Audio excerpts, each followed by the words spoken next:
Alhamdulillahi wa kafa, wassalatu wassalamu ala nabiyyina al-mustafa wa ala alihi wa sahbihi ila yaumil wafa, ma ba'd. Rabbi shrah li sadri wa yassir li amri wahlul 'uqdatam min lisani yafqahu qawli. Allahumma 'allimna bima yanfa'una wanfa'na bima 'allamtana wa zidna 'ilman nafi'a. Allahumma arinal haqqa haqqan warzuqna ittiba'ah wa arinal batila batila warzuqna ijtinabah. Rabbana ighfir lana wa liwalidina warhamhum kama rabbawna shighara. Insyaallah kita akan lanjutkan pelajaran kita dalam kitab At-Tuhfatul Ushawiyah yang disyarah oleh Syekh kita Abu Abdullah Ahmad bin Thabit bin Sa'id Al-Ushawi hafizallahu taala. Semoga Allah menjaga beliau. Di pertemuan yang telah lalu kita telah membahas tentang ajza'ul kalam, bagian-bagian kalam. Dan itu ada 3, isim, fi'il, dan huruf. Kita telah membahas tentang isim. Secara bahasa dia madalah ala musamma, apa-apa yang menunjukkan atas sesuatu yang dinamakan. Secara istilah kalimatun dalat ala ma'nan fi nafsiha wa lam tuqtaran bi zaman, kata yang menunjukkan atas suatu makna pada kata itu sendiri dan tidak diiringi dengan waktu. Dan kita telah menjelaskan penjelasan yang diberikan oleh pensyarah. Dan begitu juga kita telah menjelaskan apa itu fi'il. Fi'il secara bahasa adalah nafsul hadatsil ladzi yuhditsul fa'il, kejadian itu sendiri yang dilakukan oleh pelaku. Dan secara istilah kalimatun dalat ala ma'nan fi nafsiha wa qturinat bi ahadil azminati thalatha allati hiya al-madi wal hal wal mustaqbal, kata yang menunjukkan atas suatu makna pada kata itu sendiri dan diiringi dengan salah satu waktu-waktu yang 3, yaitu waktu lampau, hal, sekarang, dan akan datang. Dan fi'il ada berapa macam? 3 macam. Dan ini mazhab Basrah ya. Kalau Kufah ada berapa macam? Ada 2. Mazhab Basrah mengatakan fi'il ada 3 macam, madi, mudhari, dan amr. Madi madalla ala hadatsin waqa'a qabla zaman takallum, apa-apa yang menunjukkan atas suatu kejadian yang jatuh, yang terjadi sebelum waktu pembicaraan. Mudhari madalla ala hadatsin yaqa'u fi zaman takallumi aw ba'dahu, apa-apa yang menunjukkan atas kejadian yang terjadi pada waktu berbicara atau setelahnya. Dan amar madalla ala hadatsin mustaqbalin yutlabu husulu aw istimraruhu, dia ada 2 makna, apa-apa yang menunjukkan atas kejadian yang akan datang. Pertama, yang dituntut terjadinya, dan ini apabila belum terjadi ya. Dan yang makna kedua, aw istimraruhu, dituntut terus menerusnya, dan ini apabila telah terjadi kemudian diperintahkan. Sekarang kita masuk ke huruf. Perhatikan.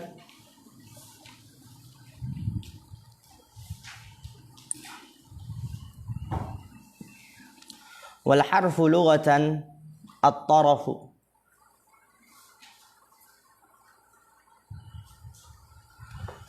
Dan huruf secara bahasa at-tarafu, ujung. Ana baca dulu. Bi fathir ra'i. Wastilahan kalimatun dallat ala ma'nan fi ghairiha. Nahwu lam fa innahu kalimatun dallat ala ma'nan wa huwa an-nafyu. Wa hadzal ma'na la yadhharu illa fi ghairihi wa huwa al-fi'lu. Fa idza qulta lam yaqum Zaidun kana ma'nahu nafyal qiyami an Zaidin. Perhatikan.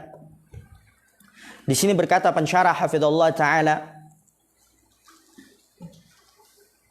wal harfu lughatan, dan huruf secara bahasa, wal harfu lughatan, dan at-taraf, ujung.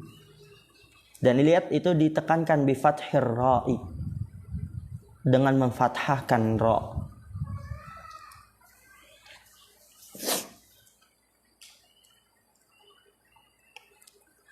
Apabila antum sering menjumpai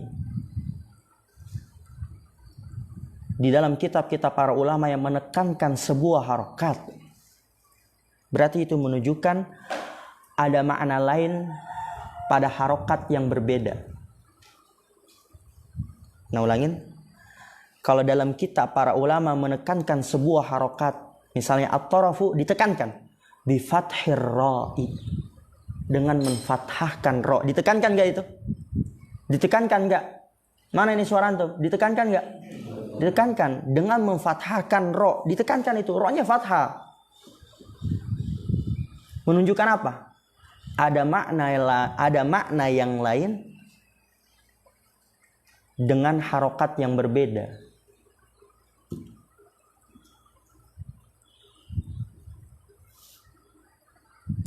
yaitu ro yang sukun.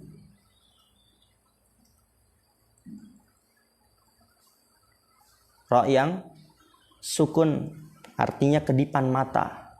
Torfun, torfata'ain, kedipan mata. Kedipan. Itu kalau ro sukun. Kedipan. Tapi torofu, apa artinya? Ujung. Torfu, kedipan. Oleh karena itu ditekankan. Nanti kita sering jumpai seperti itu. Itu menunjukkan ada makna lain dengan harokat yang berbeda. Oleh karena itu ditekankan roknya fathah, jangan sampai sukun karena nanti maknanya beda. Kedengaran kan suara anak? Jelas ya? Walaupun agak serak dikit ya. Sebagaimana dalam firman Allah Subhanahu wa taala, dan ini ana rasa udah antum bahas di Syarah Qadul Arba ya. Lagi itu yang dijadikan kultum tuh sama Yusuf. Oh iya, ana ingatkan ini pekan ini ya. Jangan sampai lupa yang kultum. Pekan ini kultum hari apa? Sabtu pagi ya? Apa Ahad pagi? Sabtu pagi. Mas Aldi, Zuber sama Dimas. 3 orang tuh. Kalau sampai nggak bisa kebangetan tuh berapa sebulan kayaknya. Yaitu dalilnya apa Yusuf? Tahu antum? Ada dari sebagian manusia. Ana tahu dan pengen ngetes antum aja. Masih ingat nggak kultum nih? Yang beribadah kepada Allah di ujung. Wa minan nas may ya'budullaha ala harf. Dan ini harf ini yang bermakna bahasa, bukan istilah, yaitu bukan ada dari sebagian manusia yang beribadah di atas huruf. Bukan itu maksudnya. Tapi di mana? Di ujung. Jadi definisi huruf secara bahasa apa artinya?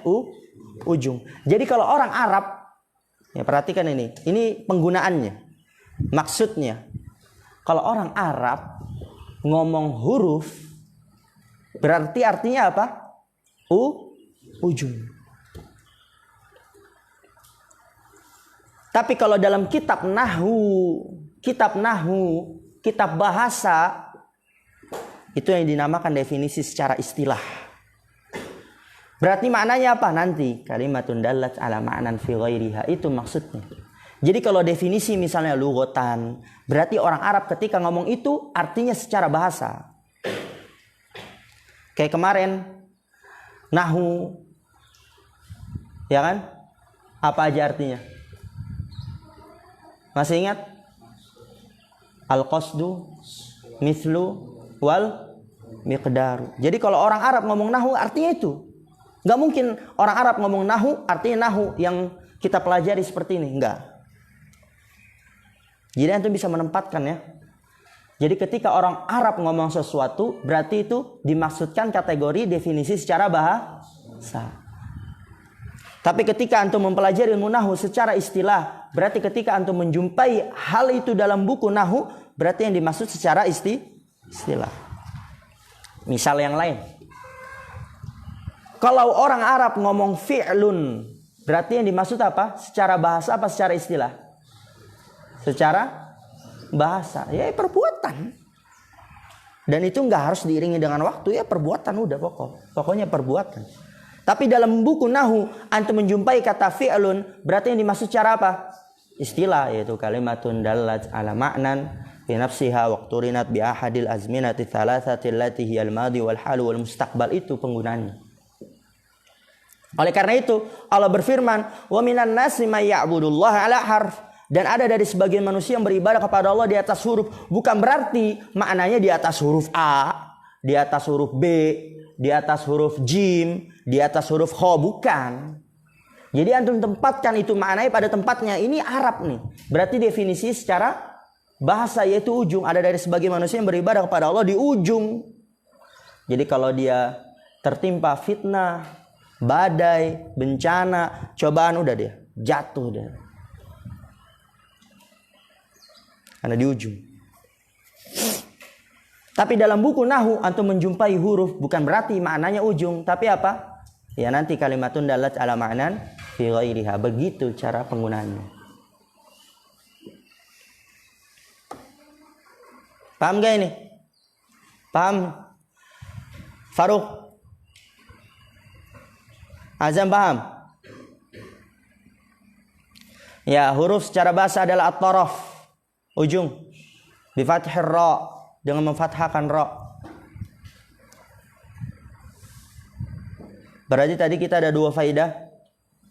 Faidah pertama, apabila ulama menekankan sebuah harokat pada suatu kata, menunjukkan ada makna yang lain dengan harokat berbeda. Faedah yang kedua, penggunaan, penempatan definisi secara bahasa dan secara istilah. Kalau secara bahasa berarti maksudnya apa? Penggunaan orang Arab kata tersebut maknanya secara bahasa. Kayak tadi huruf, ujung dia secara bahasa. Berarti orang Arab ketika ngomong huruf artinya ujung. Dan adapun secara istilah tergantung istilahnya dalam istilah apa, antum buku apa. Kalau buku akidah berarti istilah secara ulama akidah. Buku fikih istilah menurut para ulama ahli fikih. Dan ini buku nahwu secara istilah berarti menurut para ulama apa? Nahwu. Berarti kalau antum menjumpai kata huruf dalam ilmu nahwu, maka maknanya adalah yang ini, kalimatun dalat ala ma'nan fi ghairiha. Itu dua faedah. Wastilahan dan definisi huruf secara bahasa menurut para ulama nahwu, kalau antum menjumpai huruf di buku nahwu maka ini maknanya bukan ujung. Kalimatun dalat ala ma'nan fi ghairiha, kata yang menunjukkan atas suatu makna pada selainnya. Dan itu dia tentu tidak diiringi dengan waktu. Jadi huruf adalah kalimatun, sebuah kata. Dalat ala ma'nan, dia menunjukkan atas suatu makna, tapi ingat, lihat maknanya pada mana? Di mana maknanya? Fi ghairiha, pada selainnya. Adapun isim dan fi'il menunjukkan atas suatu makna pada mana? Fi nafsiha, pada kata itu sendiri. Huruf fi ghairiha, pada selainnya. Maksudnya bagaimana? Kata yang menunjukkan atas suatu makna pada selainnya. Kenapa, Zubair?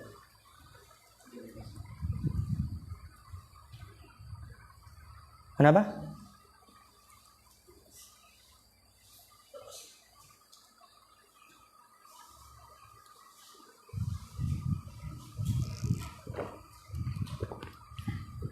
Maksudnya bagaimana kata yang menunjukkan atas suatu makna pada selainnya, yaitu kata itu tidak dapat dipahami kecuali bergabung dengan selainnya.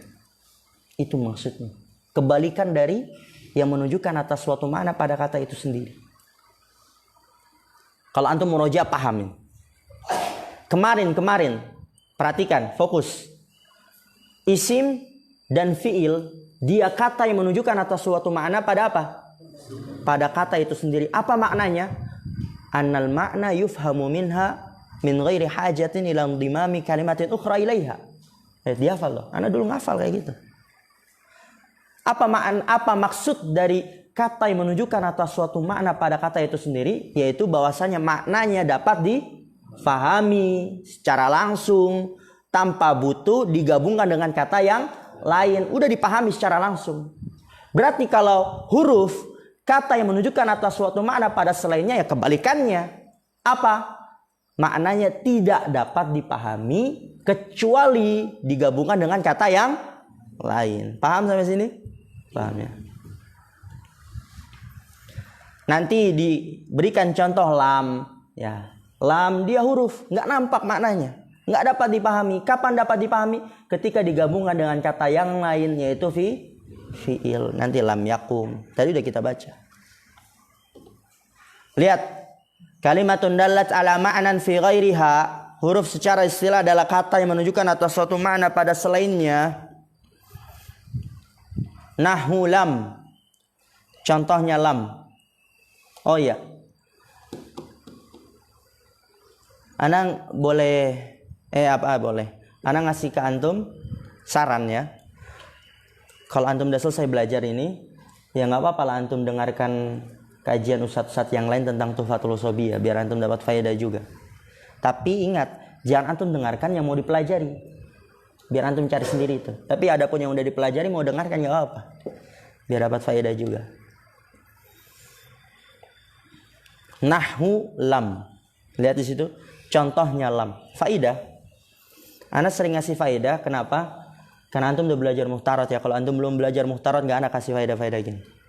Nahwu itu bisa dibaca nahwu, bisa dibaca nahwa. Kalau nahwu i'rabnya khobar li mubtada'in mahdhuf. Khobar untuk mubtada yang dihapus. Khobar li mubtada'in mahdhuf kalau dibaca nahwu. Tapi kalau dibaca nahwa i'rabnya maf'ulun bih li fi'lin mahdhuf. Maf'ul bih untuk fi'il yang dibuang atau dihapus. Tadi kalau nahwu apa? Khobar untuk mubtada yang dihapus, dibuang. Takdirnya apa? Huwa nahwu gitu. Huwa nahwu. Tapi kalau nahwa apa i'rabnya? Maf'ulun bih li fi'lin mahdhuf. Maf'ul bih untuk fi'il yang dihapus atau dibuang. Takdirnya apa? A'ni nahwa. Maksudku contohnya. A'ni itu maksudku. Jadi tujuannya kalau ada ustadz yang baca nahwa, salah antum ustadz, bukan nahwa, itu nahwu. Padahal bisa dibaca juga seperti itu. Nahwu ya huruf adalah kata yang menunjukkan atas suatu makna pada selainnya. Contohnya lam. Perhatikan ini lam. Apa arti lam? Belum, tidak. Nanti antum di kitab yang lebih luas ada perbedaan lam dan lamma. Lam tidak, lamma juga tidak, tapi ada perbedaannya itu. Lam. Fa innahu kalimatun dallat ala ma'nan. Fa innahu, maka sesungguhnya lam adalah kata yang menunjukkan atas suatu makna, tapi maknanya pada selainnya. Apa itu maknanya? Wa huwa nafyu, dan dia adalah peniadaannya. Tidak. Tapi lihat di sini. Karena dia kata yang menunjukkan atas suatu makna pada selainnya, yaitu artinya tidak. Oleh karena itu, wa hadzal ma'na, sebagaimana udah ana jelaskan, la yadhharu illa fi ghairihi wa huwa al-fi'l. Wa hadzal ma'na, dan makna ini la yadhharu, tidak nampak, illa fi ghairihi, kecuali pada selainnya, yaitu apa? Kecuali bersambung dengan yang lainnya. Apa itu? Wa huwal fi'lu, dan dia adalah fi'il. Karena huruf kata yang menunjukkan makna pada selainnya, yaitu maknanya enggak nampak, enggak dapat dipahami kecuali bersambung dengan selainnya. La yadhharu illa fi ghairihi wa huwal fi'lu. Tidak nampak kecuali pada selainnya, kecuali bersambung dengan selainnya, yaitu fi'il. Lihat, fa idza qulta lam yakum zaidun, maka apabila kamu katakan lam yakum zaidun, maka di sini maknanya nampak dari lam itu. Karena udah bersambung dengan selainnya. Kana ma'nahu nafyal qiyami an zaidin. Maknanya adalah nafyal qiyami, meniadakan berdiri dari Zaid.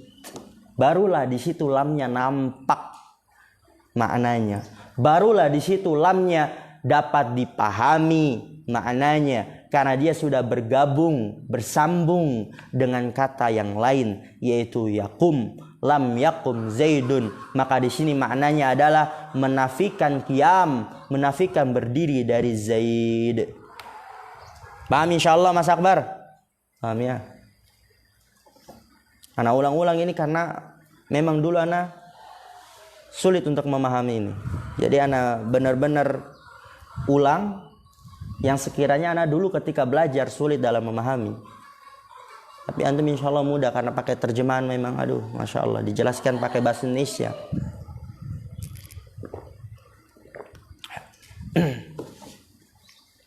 Paham ini ya, kalimatun dalat ala ma'nan fi ghairiha. Wa mithluhu hal, dan semisalnya hu itu kembali kemana? Lam, ahsan. Dan semisal lam adalah hal, ya hal juga huruf, kata yang menunjukkan atas suatu makna pada selainnya. Nggak nampak maknanya, nggak dapat dipahami maknanya kecuali bersambung dengan selainnya. Kalau udah bersambung baru dipahami maknanya. Itu huruf. Semisal lam hal, fa innahu kalimatun dallat ala ma'nan. Ana baca dulu. Wa huwal istifhamu wa hadzal ma'na la yadhharu illa fi ghairihi wa huwal fi'lu awil ismu nahwa hal qama zaidun wa hal muhammadun karimun. Fal awwalu ma'nahu al istifhamu an qiyami zaidin wa tsani ma'nahu al istifhamu an karami muhammadin. Wa mithluhu hal, dan semisal lam yang huruf juga adalah hal. Fa innahu kalimatun dallat ala ma'nan, maka sesungguhnya dia yaitu hal adalah kata dallat ala ma'nan yang menunjukkan atas suatu makna. Apa maknanya? Wa huwal istifhamu, dan dia adalah pertanyaan. Itu maknanya. Huwa domir menggantikan apa? Huwa wa huwa al istifhamu, huwa menggantikan apa? Al makna ahsan. Fa innahu kalimatun dalat ala ma'nan, maka sungguh dia kata menunjukkan atas suatu makna. Wa huwa, dan dia yaitu, dan maknanya adalah al istifham. Lihat, maknanya adalah istifham, pertanyaan. Wa hadzal ma'na la yadhharu illa fi ghairihi. Wa hadzal ma'na, dan makna ini la yadhharu, tidak nampak kecuali pada selainnya. Tidak nampak kecuali bersambung dengan selainnya. Wa huwal fi'lu awil ismu, dan dia adalah fi'il atau isim. Berarti dia bisa bersambung dengan fi'il, bisa bersambung dengan isim. Adapun lam tadi dia hanya lihat wahwal apa? Tadi lam di atas hanya apa? Wahwal fi'lu doang. Adapun hal di sini wahwal fi'lu awil ismu. Jangan sampai antum pusing. Kok tadi di atas wahwal fi'lu doang? Kok ini yang hal wahwal ismu awil fi'lu? Gimana ini? Nanti antum pelajari. Huruf itu ada 3. Ada yang bisa hanya masuk kepada isim, ada yang bisa masuk hanya kepada fi'il, dan ada yang bisa masuk kepada isim dan fi'il. Itu nanti antum pelajari. Jangan antum pusingkan. Kadang ada orang tuh yang kritis dia.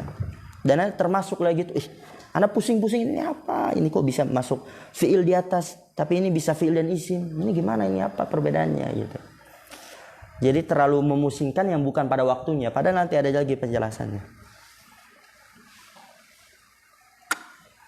Oke.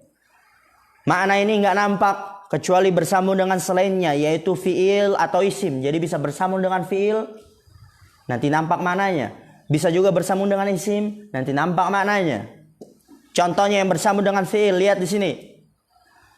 Hal qama Zaidun. Apakah Zaid telah berdiri? Bersambung dengan apa ini dia? Fi'il. Fi'il apa? Madi, ya, karena bisa bersambung dengan tak tanis as-sakinah qomat. Hal qoma Zaidun, apakah Zaid telah berdiri? Maka di sini hal nampaklah dia maknanya, karena udah bersambung dengan kata yang lainnya yaitu fiil, sehingga hal di sini maknanya apa? Pertanyaan tentang berdirinya Zaid, nanti dijelaskan juga. Contoh kedua, wahal Muhammadun karimun, dan apakah Muhammad mulia? Maka di sini hal nampaklah dia maknanya, karena sudah bersambung dengan selainnya. Apa maknanya? Pertanyaan tentang mulianya Muhammad. Nanti juga dijelaskan oleh pensyarah. Fal awwalu ma'nahu al-istifhamu an qiyami Zaidin. Yang pertama maknanya yaitu contoh hal qama Zaidun. Maknanya adalah al-istifhamu an qiyami Zaidin. Pertanyaan tentang berdirinya Zaid. Ana terjemahkan apa tentang? Atau dari, terserah. Pertanyaan dari berdirinya Zaid. Wa tsani ma'nahu, dan yang kedua maknanya apa? Yang kedua contohnya? Al-Muhammadun karimun. Al-istifhamu an karami Muhammadin. Pertanyaan dari kemuliaan Muhammad. Apakah Muhammad mulia? Oke. Perhatikan. Fa kharaja biqaulina dallat ala ma'nan fi ghairiha al-ismu wal fi'lu. Al-ismu wal fi'lu. Kenapa? Fa inna kullan minhuma kalimatun dallat ala ma'nan fi nafsiha kama taqaddama. Fa kharaja biqaulina, maka keluar dari perkataan kita. Definisi huruf secara istilah. Dallat ala ma'nan fi ghairiha, kata yang menunjukkan atas suatu makna pada selainnya. Keluar dari itu adalah al-ismu wal fi'lu, isim dan fi'il keluar. Kenapa? Fa inna kullan minhuma, karena sesungguhnya setiap dari keduanya, setiap dari isim dan fi'il adalah kalimatun dallat ala ma'nan fi nafsiha, kata yang menunjukkan atas suatu makna pada kata itu sendiri keluar. Karena huruf dia pada selain. Kama taqaddama, sebagaimana yang telah lalu. Lihat di sini ada faidah. Ada faidah. Coba kalau antum lihat matan, dilihat halaman 20. Coba dilihat matanya, halaman 20 yang atas tuh, yang dalam kotak. Qala wa aqsamuhu thalathatun ismun wa fi'lun wa harfun. Lihat, wa harfun ja'a li ma'nan. Wa aqsamuhu thalathatun, dan pembagian kalam ada 3. Isim, fi'il, dan huruf. Lihat, ja'a li ma'nan, datang dengan makna. Kenapa dikasih penjelasan wa harfun ja'a li ma'nan? Karena kalau antum melihat di muhtarat, huruf cuman huruf doang, benar bukan? Nggak ada keterangan yang lain. Tapi kenapa di kitab Al-Ajurumiyah matannya diikat dengan ja'a li ma'nan? Apa arti ja'a li ma'nan? Datang dengan makna. Wa harfun ja'a li ma'nan, apa maksudnya? Gitu. Lihat dijelaskan lagi oleh pensyarah hafizallahu taala, dibuka lagi halaman 22 yang terakhir tadi kita baca. Ya, fokus Alfi. Di sini disebutkan alasannya kenapa penulis mengikat huruf dengan ja'a li ma'nan. Wa harfun ja'a li ma'nan. Wa qayyadal musanniful harfa biqaulihi ja'a li ma'nan. Apa alasannya? Ini anak stabilo ini. Pas anak lagi belajar, antum lihat ini. Buku anak stabilo ini. Penting ini. Liyubayyina annal harfal ladzi yadkhulu fi tarkibil kalami huwa alladzi yakunu lahu ma'nan minal ma'ani. Itu sampai situ antum stabil. Kalam fa inna ma'nahu an-nafyu wa hal fa inna ma'nahu al-istifham wa fi fa inna ma'nahu al-zarfiyatu wa nahwi dzalika min hurufil ma'ani. Lihat dibacanya apa? Wa nahwi. Dia atof kepada lam. Kalam di situ majrur kan? Kalam, lihat di situ. Kalam fa inna ma'nahu an-nafyu. Kalam, ada ka huruf jar, benar bukan? Masuk ke lam, berarti lamnya majrur. Oleh karena itu dibaca wa nahwi dzalik, karena dia ataf ke lam dan semisal itu. Min hurufil ma'ani. Perhatikan ini. Nanti kalau antum sering baca kitab, antum mulai paham, oh ini gunanya ya. Oh ini maksudnya ya, itu. Udah praktek. Wa qayyadal musanniful arfa biqaulihi ja'a li ma'nan. Wa qayyadal musannifu, dan penulis mengikat harfa huruf biqaulihi dengan perkataannya ja'a li ma'nan wa aqsamu salasatun ismun wa fi'lun wa harfun ja'a li ma'nan. Huruf yang Yang datang dengan datang dengan makna. Apa alasannya? Huruf yang datang dengan makna, alasannya liyubayyina.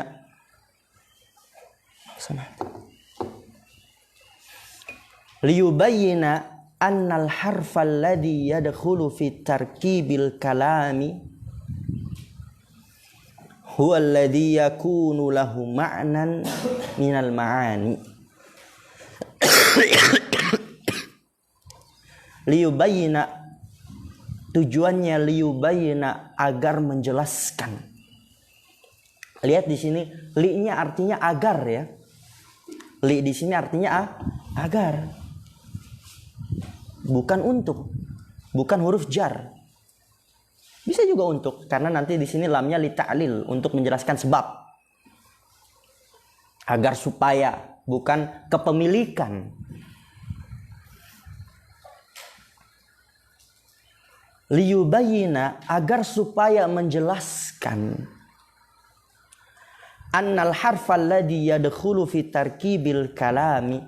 Annal harfal ladhi, bahwasanya huruf yang yadkhulu, masuk, fi tarkibil kalami, pada susunan kalimat,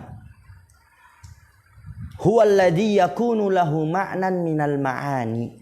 Dia adalah yang memiliki makna dari makna-makna.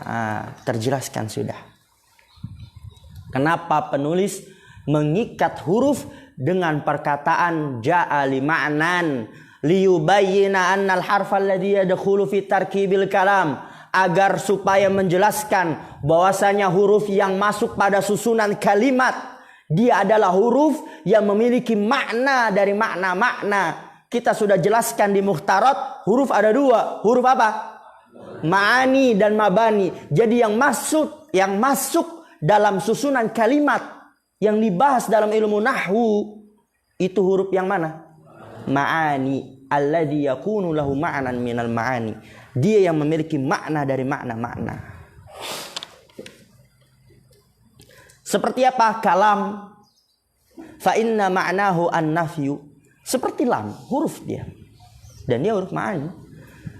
Fa inna ma'nahu an-nafyu, maka sesungguhnya dia maknanya adalah peniadaan, tidak, belum, gitu kan. Wahal fa inna ma'nahu al-istifhamu, dan hal, maka sesungguhnya maknanya adalah pertanyaan. Ya, tadi apakah, gitu. Wa fi fa inna ma'nahu adz-dzarfiyatu, dan fi, maka sesungguhnya maknanya adalah az-zarfiyah. Apa zarfiyah? Di lingkup. Tapi terjemahnya apa? Di dalam, di, pada, gitu. Biasanya kalau dalam menerjemahkan di dalam, di, atau pada, ada maknanya. Wa nahwi dzalika min hurufil ma'ani, dan semisal itu dari huruf-huruf yang bermakna. Berarti yang dimaksud dengan bagian-bagian kalam, isim, fi'il, dan huruf, yaitu huruf yang memiliki makna, huruf ma'ani. Lihat, fa in lam yakun lahu ma'nan. Ini Anda baca cepat karena memang antum udah baca ya, udah juga menerjemahkan, tapi nggak direkam saja. Fa in lam yakun lahu ma'nan lam yadkhul fi tarkibil kalami kazayi zaidin. Lihat, kazayi zaidin, di sini zayi mudhof, zaidin mudhof ilaih. Wa yaihi, hi itu kembali ke mana? Zaid, ahsan. Wa dalihi fa innaha la ma'nan laha. Lihat, maka fa in lam yakun lahu ma'nan, apabila huruf yang tidak memiliki makna, apabila dia, yaitu huruf, tidak memiliki makna, lam yadkhul fi tarkibil kalami, maka tidak masuk pada susunan kalimat. Karena yang masuk pada susunan kalimat hanyalah yang memiliki makna, maka huruf yang tidak memiliki makna enggak masuk pada susunan kalimat. Seperti apa huruf yang tidak memiliki makna? Kazayi zaidin, seperti zai pada kata zaidin. Zainya itu Ada gak maknanya? Nggak ada. Apakah Zaid dari Zaidin menunjukkan palanya Zaid? Perutnya Zaid? Enggak. Wa ya'ihi dan yaknya dari Zaid. Apakah yaknya menunjukkan tangannya Zaid? Enggak. Wa dalihi dan dalnya itu enggak ada maknanya. Seperti zainya dari kata Zaid, yaknya dan dalnya. Fa innaha la ma'nan laha. Mas Ardian, kum. Ya, berdiri biar enggak ngantuk. Fa innaha la ma'nan laha. Maka sesungguhnya dia tidak ada makna baginya. Masya Allah. Dan insya Allah lebih mudah ya, karena kita udah bahas memang di muhtarat. Wal hasilu annal harfa yanqasimu ila qismaini. Wal hasilu dan kesimpulannya, annal harfa bahwasanya huruf yanqasimu ila qismain terbagi menjadi dua pembagian. Lihat, bisa dibaca bagaimana ini? Ahadu huma, bisa lagi dibaca gimana? Ahadihima. Karena di situ ila kismain. Ila kismain majrur. Berarti bisa dibaca ahadi sebagai badal dari kismain yang majrur. Ahaduhuma harfu ma'nan wa huwa alladhi yadkhulu fi tarkibil kalami kalba'i fi qawlika billahi la ajtahidanna fa innaha tufidul qasama. Oke, huruf terbagi menjadi dua. Ahaduhuma salah satu dari keduanya, yaitu yang pertama adalah harfu ma'nan, huruf yang bermakna. Bagaimana cara mengetahui huruf makna, huruf yang bermakna, huruf ma'ani? Tandanya adalah wa huwal ladzi yadkhulu fi tarkibil kalam. Dan dia adalah yang masuk pada susunan kalimat. Jadi kalau antum melihat huruf dan dia masuk pada susunan kalimat, berarti huruf apa itu dia? Ma'ani, dah itu. Seperti apa? Kalba'i fi qaulika, seperti ba pada perkataanmu billahi la ajtahidanna. Ya, ba-nya di situ masuk pada susunan kata atau kalimat? Kalimat. Demi Allah aku akan bersungguh-sungguh. Fa innaha tufidul qasama. Karena sesungguhnya ba-nya itu memberikan faidah sumpah, yang artinya demi Allah. Contoh yang lain yang lebih mudah. Dhahaba Zaidun ila suqi. Ila huruf bukan huruf dia. Ilanya dia masuk pada susunan kata atau kalimat? Kalimat. Dhahaba Zaidun ila suq, pada susunan kalimat. Karena dia masuk pada susunan kalimat, maka dia apa? Huruf ma'ani. Yang kedua, wathani harfu mabnan. Huruf bangunannya, huruf mabani. Atau biasa kita sering sebut apa? Huruf hijaiyah. Wa huwa alladhi yadkhulu fi tarkibil kalimati. Dan dia adalah yang masuk, ya tandanya bagaimana kita bisa mengetahui ini huruf bangunan, huruf mabnan, huruf mabani, huruf hijaiyah. Wa huwa alladzi, dan dia adalah yang masuk fi tarkibil kalimati, pada susunan kata. Jadi kalau dia masuk pada susunan katanya, maka dia huruf bangunan dia. Ya Alfi, kum. Dan huruf mabani la yakunu lahu ma'nan, dia tidak memiliki makna. Seperti apa? Kalba'i fi qaulika babun. Seperti ba pada perkataanmu babun. Babun, kata bukan dia itu. Ada ba-nya. Berarti ba-nya itu masuk pada susunan kata atau kalimat? Kata. Maka ba dari kata babun huruf mabani. Lihat, sama-sama ba. Huruf ma'ani ba, billahi la jtahidan. Huruf mabani ba dari kata babun. Tapi bedanya, yang pertama billahi la jtahidanna, ba-nya masuk pada susunan kalimat. Maka dia huruf ma'ani yang bermakna. Artinya sumpah. Demi Allah. Adapun yang kedua, ba-nya masuk pada susunan kata. Kata babun, ba-nya, maka dia adalah huruf mabani, nggak ada maknanya. Paham insyaallah? Paham ya? Kita tutup dulu. Subhanakallah wa bihamdika, istirahat 5 menit. Subhanakallah wa bihamdika, asyhadu an la ilaha illa anta, astaghfiruka wa atubu ilaik. Assalamualaikum warahmatullahi wabarakatuh.